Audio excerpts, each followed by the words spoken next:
Continuamos con más efemérides, ya que a lo largo de este año 2014 recordamos también el centenario del nacimiento del filósofo Julián Marías, que tuvo lugar en Valladolid el 17 de junio de 1914. Su libro, España inteligible, razón histórica de las Españas, ha sido reeditado por Alianza Editorial con motivo de este centenario. El libro se publicó por primera vez en 1985 y es un reflejo de la preocupación política e intelectual que Marías sentía por España. Jesús Díaz Álvarez es profesor de Filosofía en la UNED y Antonio García Santesmases es catedrático de Filosofía Política también en la UNED. Los dos nos proponen recordar a Julián Marías en este centenario, repasando las páginas más significativas de esta obra, España inteligible.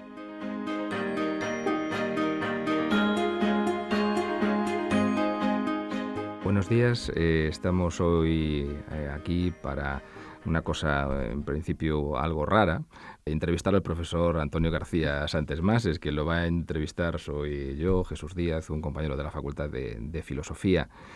Y entonces intercambiamos los papeles, el que es entrevistador pues va a ser entrevistado esta vez. Vamos a hablar en torno a un libro me parece que extremadamente interesante, de Julián Marías, España inteligible. Y la primera pregunta que le quería hacer a Antonio es cómo situaría él dentro de lo que son las visiones de España, cómo situaría él al libro de Julián Marías, en dónde lo podría englobar. Pues en algún sentido es un libro algo inclasificable, es un libro de filosofía, de razón histórica, es un libro de historia, pero no es un libro de historia puramente ni un libro puramente de filosofía. Entonces, ¿cómo lo situarías tú, el libro de Julián Marías? Bueno, es un libro que dentro de la producción intelectual de Marías, pues él mismo en varias ocasiones insistió en que era uno de los libros que le agradaba más de los que había escrito. Casi decía, hay varias veces que dicen artículos posteriores, porque el libro apareció en el año 1985, él lo firma a finales del 84, y entonces él en artículos 10 años, 15 años después, él muere en el 2005, en un libro mío de hace 15 años, España inteligible, que dentro de mi producción es de los libros que miro con mayor agrado. Entonces, ¿en qué contexto está dentro de su obra? Es un libro que aparece antes de que él se lance a escribir las memorias, que son de los años, mitad de los años 80, del 85, 86 hasta el 90. Él había publicado ya un libro donde recogía de alguna forma los artículos de él, un poco de intervención política en torno a la Constitución del 78. Él fue senador por designación real. Y hombre, es un libro curioso también por el momento. En 1984 se ha producido el triunfo del Partido Socialista. En 1982 la destrucción, digamos, casi de la UCD, la desaparición. Él tuvo una gran admiración a Adolfo Suárez en el tema de la transición. Entonces yo creo que él se sitúa en una perspectiva de intentar, es donde puede tener el mayor atractivo, pues ir más allá de una interpretación puramente de lo que él a veces dice con un término, no sé si muy afortunado, behaviorista, de puramente de los actos, de los comportamientos de la historia. Es decir, explicar un poco la razón profunda que él ve en la historia, con lo cual allí entra en una cosa, pues yo creo, bastante atractiva, que es la España que fue, la España que pudo ser, las trayectorias, las encrucijadas, o sea, aplicando un poco también la idea orteguiana de la circunstancia y de la vocación, pues aquí digamos la encrucijada y el destino. ¿Y en qué sentido? ¿Qué es lo que él tiene en la cabeza? Bueno, probablemente por las citas, que es un libro con poca cita, pero por los interlocutores, yo creo que Menéndez Pidal, me parece claro, evidentemente Ortega, España invertebrada de Ortega. Yo creo que también las dos grandes obras de los exiliados, tanto la obra de Américo Castro como la de Claudio Sánchez Albornoz, curiosamente muy poco de alguien que tenía una gran amistad y él, en fin, una gran cercanía a él, que tiene artículos de gran empatía, como es Pedro Laín, eso muy poco. España como problema de Laín no aparece casi nada, sí. Ni tampoco España sin problema de Calvo Serer.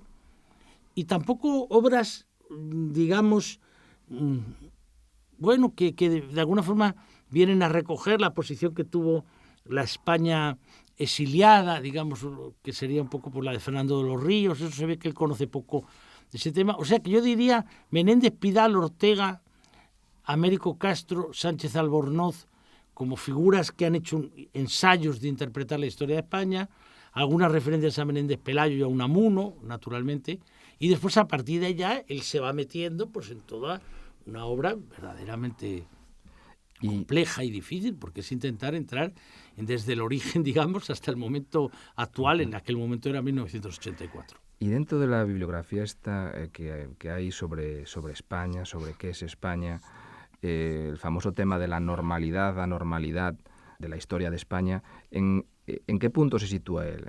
La historia de España ha sido anormal, ha sido una historia rara con respecto a la historia europea. Sin embargo, últimamente también asistimos a una reivindicación de la normalidad de la historia de España. ¿En qué punto crees que se sitúa Marías?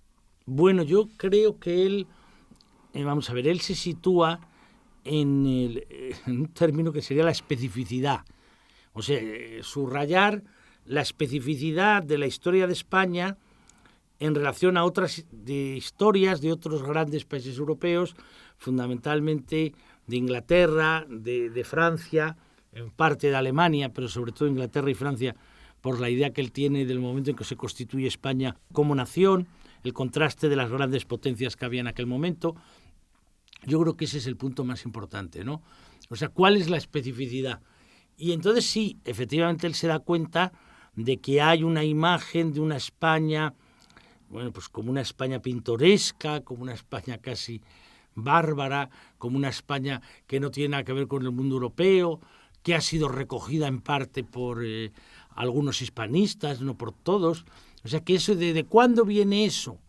Bueno, pues probablemente en él, yo creo que él, en ese punto es interesante recordar también el libro de su mujer, que fallece en el 77, pero libros ya de los años 40, un poco de España como preocupación, que es un libro que él en algún momento hace referencia de lo que significó. Era un libro, había antología de textos, ¿no?, de muchos autores, de que habían vivido España como problema, como preocupación.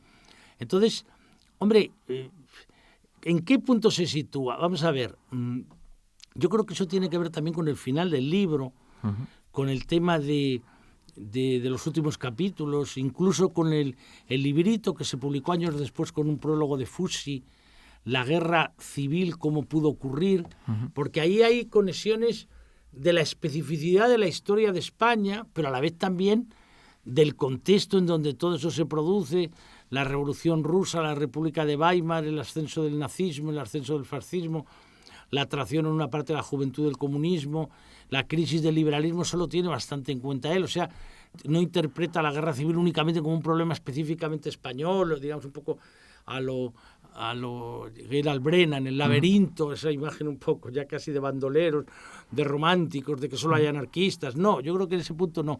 Pero sí subraya mucho la especificidad. Es decir, la especificidad de decir algo que hace probablemente pues muy interesante el libro. España pudo ser otra. Y ahí es donde está todo el debate. El otro, ¿quién es? Pues efectivamente, desde el 711 hasta el 1492, el problema del mundo musulmán, lo que eso significa en la historia de España. Claro, porque uno de los aspectos esenciales del libro de Marías, me parece a mí, en esa idea de hacer a España inteligible, ¿no?, es la idea del proyecto español. ¿Qué fue el proyecto español? Y él lo que trata un poco es, me parece a mí, de alumbrar las claves que están detrás de ese proyecto, desde la España visigoda hasta hoy, con lo cual, claro, el libro es tremendamente ambicioso. Uno de los aspectos fundamentales, creo yo, o dos aspectos fundamentales de ese proyecto son, por un lado, el cristianismo y, por otro, la idea de supernación, ¿no?, desde la perspectiva americana. ¿Cómo ves tú? Después hablaremos quizá más de la guerra civil, de la manera como él la entiende, pero para situar, digamos, el marco general del libro, ese proyecto para hacer inteligible a España tiene eso, como me parece a mí, no sé si lo has visto tú de modo diferente, esos dos aspectos, cristianismo por un lado, que es esencial, y también la idea esta de España como un proyecto de supernación, es decir, de nación, utilizando la palabra Ortega, que incorpora, no que coloniza a la inglesa, y él hace una distinción muy clara entre colonización e incorporación, ¿no?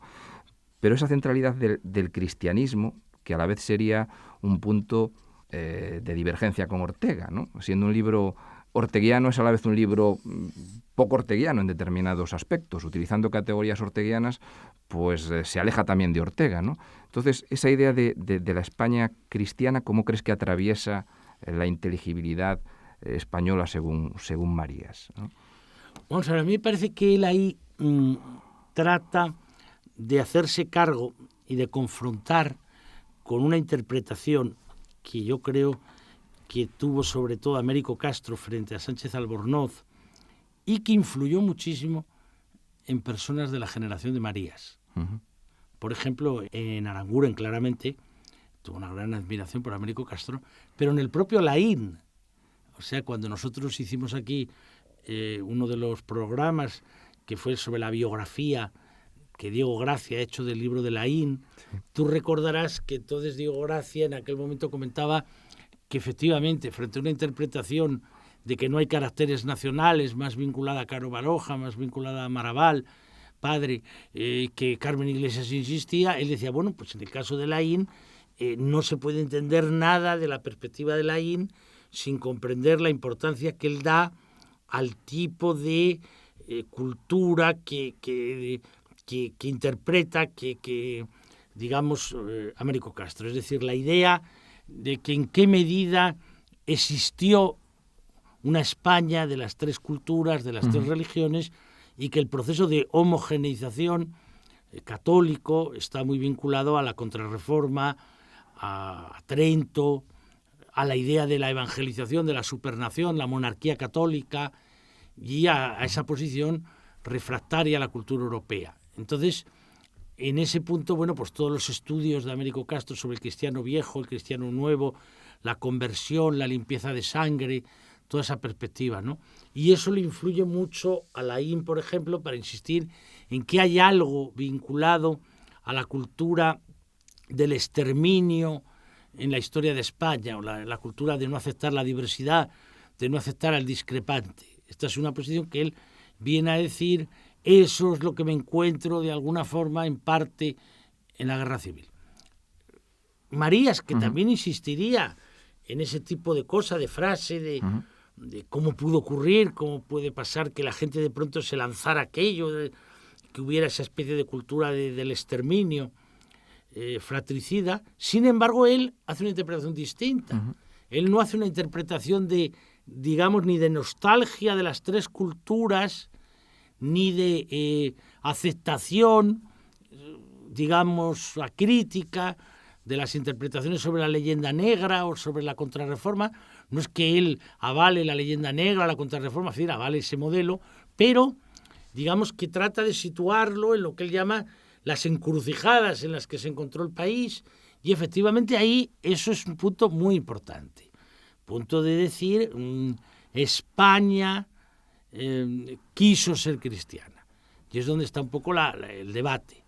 ¿Cuándo podemos hablar de España? Entonces, evidentemente, él considera que por mucho que se utilice el término Hispania, no en la etapa de Roma, etapa de los visigodos, él considera que tampoco propiamente se puede decir que eran españoles, pero sí considera que el 711, que el hecho de la invasión provoca el que haya una especie, esa por lo menos la interpretación que él da de los siglos de la Reconquista, de decir, hay un proyecto de que la identidad la tiene que formar el cristianismo, ¿no? Entonces esto, el otro día con el profesor Villacañas, sobre estos asuntos, sobre historia del poder político, que él insiste más en el otro punto, la nación existencial, pero a la vez él carga mucho que es una nación existencial montada sobre la exclusión de la entronización del cristiano viejo frente al cristiano nuevo, sobre el tema de la limpieza de sangre, sobre la proscripción de las minorías. Marías aquí lo sitúa mucho más en otro tipo de contexto, donde viene a decir, bueno, ellos se encuentran con que ahí viene el que quiere extender el Islam, tienen que parar eso, bueno, pues todo lo que la interpretación que le hace ahí de la yihad, de la guerra santa, de la idea de comunidad que ellos tienen, y bueno, pues digamos, no encuentras en el libro páginas, digamos, de nostalgia de lo que era la convivencia en Córdoba o lo que podía ser Granada frente a lo que es Santiago, ¿no? Uh-huh. No encuentras eso, es decir, va la cosa por el otro lado. Y evidentemente ahí donde ya sí creo yo que él trata, y es donde puede haber una conexión con el tema de Ortega, es en la idea de, bueno, pero ¿y qué significó entonces la homogeneización cuando se van construyendo las naciones? ¿Por qué ellos optan por un tipo de homogeneización que va a ser tan de homogeneidad? Porque eso mismo lo dice él en algunos momentos, ¿no? Uh-huh. En algunos momentos del libro él dice, textualmente dice la frase, al hablar de la reforma protestante, la limpieza de sangre, de Cisneros, de la diversidad, por ejemplo, pues dice la España cristiana y los no cristianos, el capítulo, uh-huh. Ruptura de la cristiandad y el proyecto de España. Y él dice, tenemos que enfrentarnos ahora con una cuestión de gran importancia y casi siempre mal planteada, uh-huh. La dimensión religiosa de la España moderna. La reconquista de Granada en 1492 pone fin al dominio musulmán. Desde entonces España es cristiana y desde este momento hay el riesgo de cometer una grave falacia, puesto que España es ya un reino cristiano, se da por supuesto que los españoles son cristianos, o al menos deben serlo. Y añade él, en la Edad Media no se pensaba así. Precisamente los que se definían por su cristianismo sabían muy bien que no eran todos. Enfrente estaban los musulmanes, con los cuales luchaban, y en ambas posiciones de España había minorías judías. Un medieval tenía conciencia de la diversidad, de pluralidad. En la Edad Moderna, que empieza a ser racionalista, surge un principio de unitarismo y uniformidad. Se piensa que, puesto que España es cristiana, los españoles deben ser cristianos. Pero se desliza en sus mentes la noción más o menos clara de que el que no es cristiano no es plenamente español. Es en alguna medida desleal, que no le hubiera ocurrido a un hombre de la Edad Media. A mí me resultó también muy chocante ese pasaje y otros que tiene parecidos. Es algo así como si el racionalismo, un elemento ajeno al catolicismo primigenio que él maneja, viniera a imponer ese unitarismo, un racionalismo que por supuesto se vincula de alguna forma también a la reforma protestante, a la nueva Europa, ¿no? Y me resulta extraña esa interpretación, es decir, teníamos un cristianismo relativamente abierto, en la España medieval era una España relativamente plural, es decir, había una idea de cristiandad, pero de cristiandad tolerante. Y viene la reforma protestante de alguna manera y el racionalismo vinculado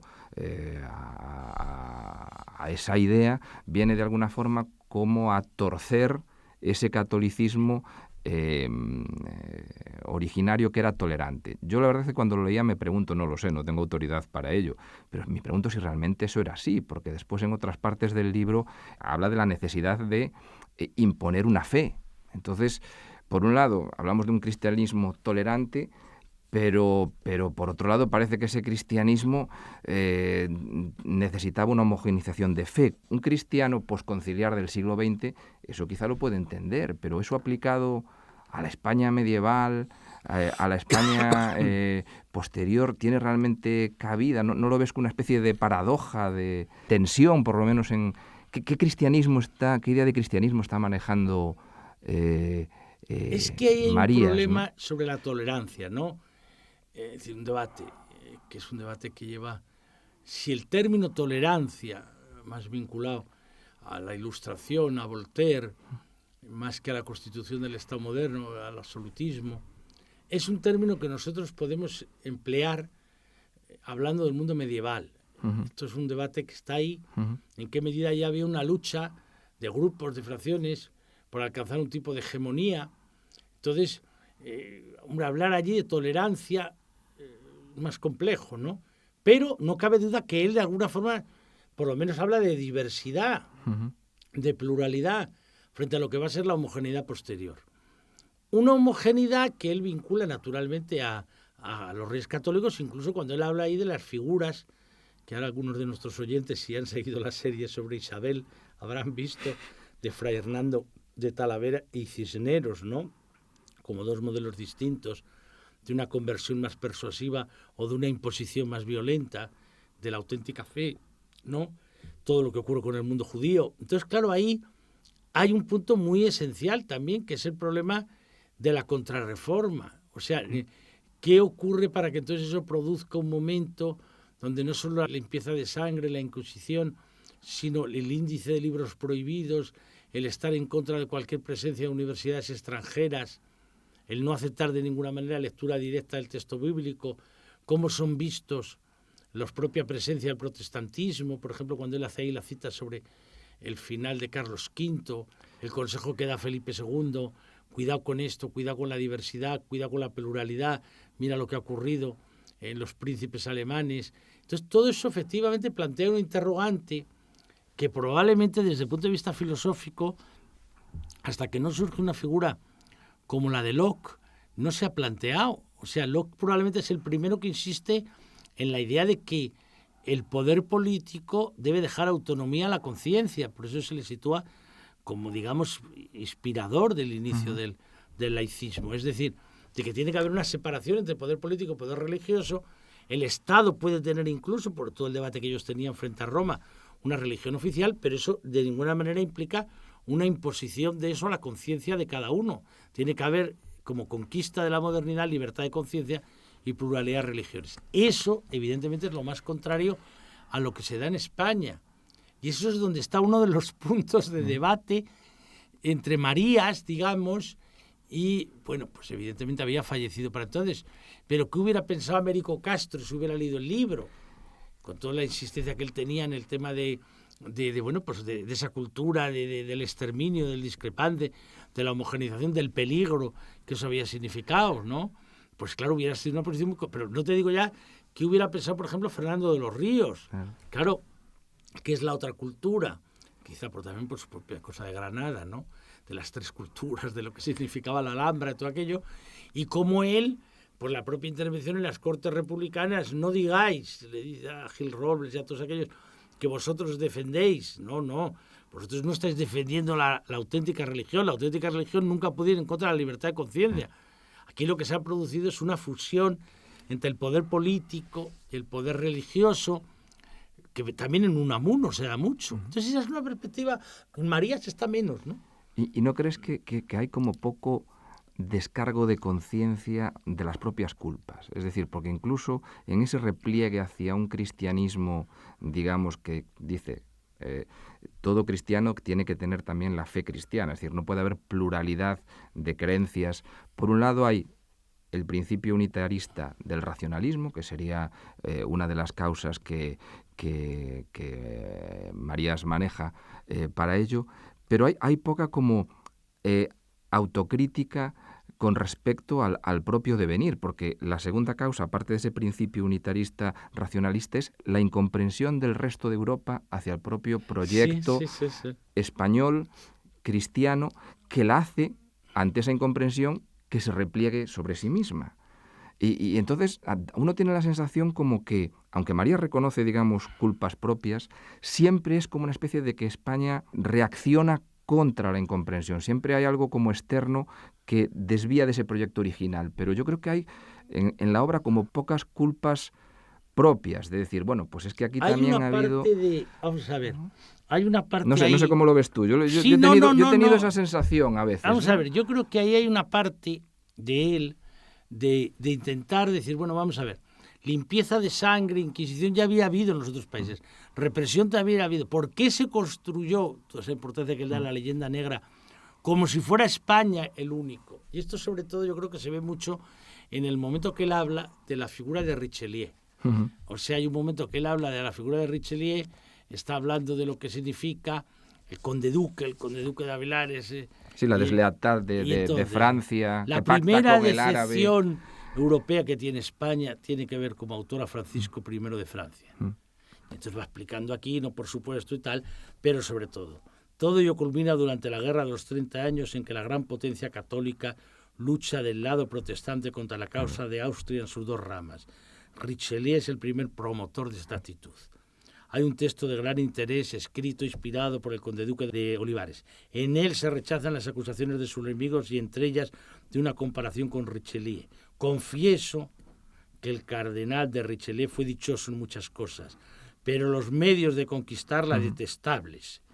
Entonces ahí hay un punto como si España hubiera tenido un tipo de lealtad, de fidelidad a la Iglesia romana, que él considera que no podía entender este doble juego de un cardenal francés que a la vez fuera católico, romano, pero a la vez se aliara con los protestantes contra la Casa de Austria. O sea, él se mete allí... Es algo así como los principios... Eso que era España frente a la utilidad. La Europa protestante y en este caso, por eso se entiende menos y Francia, la católica Francia. Pero por eso todavía lo de Francia es un caso peor. Peor, claro. Porque es católica. El cristianismo originario español mantiene los principios frente a lo que va a ser después la modernidad y una visión de la Ilustración como utilitarismo, que eso está yo creo muy presente en Marías. Eso...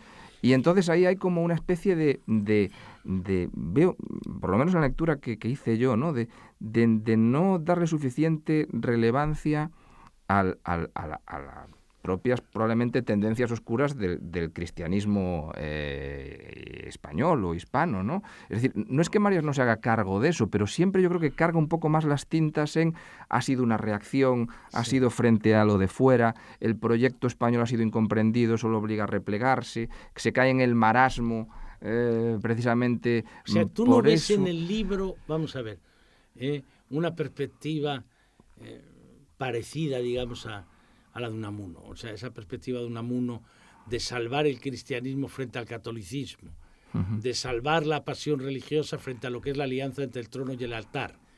Él es como si dijera, bueno, esto es la historia de España, ha sido así, nosotros no debemos tampoco caer en un tipo de aceptar sin más la interpretación que los otros han hecho, porque no han comprendido, y de nuevo volvemos al inicio del programa, nuestra especificidad. Esta es un poco la perspectiva. Pero claro, eso crea problemas que en otro próximo programa podemos analizar, de qué diferencias hay con sus maestros, con la generación del XIV, cómo interpretar el siglo XVIII, el siglo XIX y el momento que llega la Edad de Plata hasta llegar a la Guerra Civil. Pues le agradezco mucho a Antonio este intercambio de papeles y quedamos emplazados para el próximo programa. Muy bien, muchas gracias.